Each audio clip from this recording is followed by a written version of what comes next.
Hey, welcome back to the 5-Minute Strategists. On Sundays, we focus on reflection, that element of strategy that gets lost in our daily hustle and bustle. So each week we dive into 5 regular questions and a bonus question, but this is not your standard what went well, what didn't go well. So be prepared to pause the episode and scribble some notes for yourself.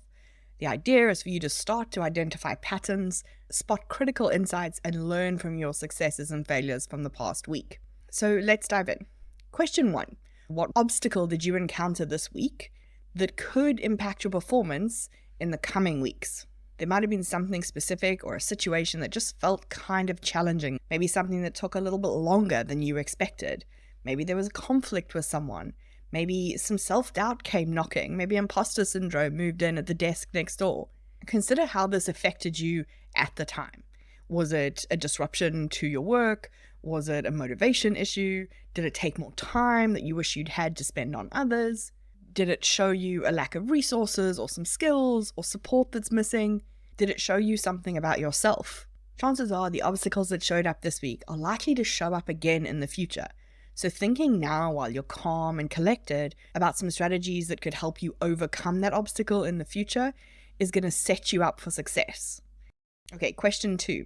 If you could describe your company culture in one word based only on this week, what would it be? Remember that culture comes from the top. So even if you're a team of one and you're just practicing what your culture will look like one day with a team, this question still applies to you. We tend to think about the culture that we dream of having without realizing that we're actually practicing it right now in the moment. So if what we're practicing right now in the moment doesn't align with what we want our culture to be, we need to make some adjustments.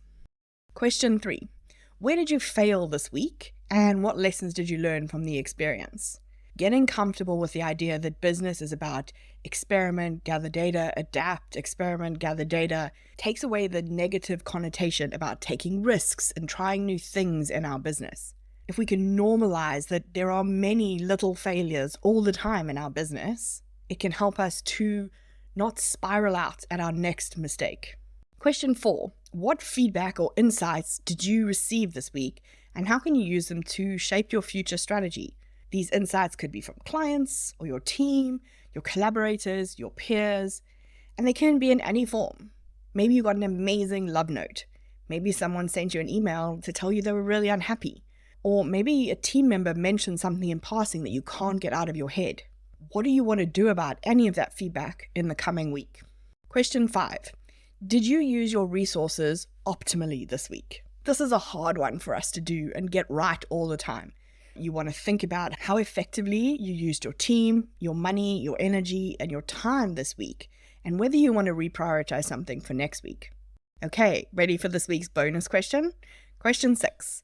How did you focus on making a real difference this week, instead of just hitting the usual success targets? You might want to start by listing out or thinking of specific instances this week where you made decisions that emphasized real values, where you chose quality over quantity, whether you chose long-term over short-term, where you chose something ethical or right over profit. Pay attention to how you made that decision.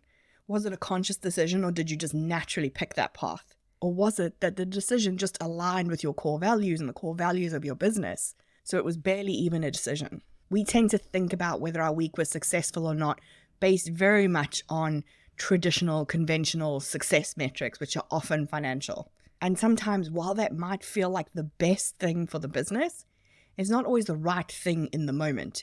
You, as the CEO, still need to be able to look yourself in the mirror. So being able to look at those decisions and understand why you made them and allow yourself to see the positive in it helps you to become that more well-rounded CEO. As always with these questions, there are no right or wrong answers. You never even have to tell anyone else what your answer was. The goal is to create a regular practice of you reflecting on your week, but one that goes beyond that entry level of what worked well and what didn't work so well.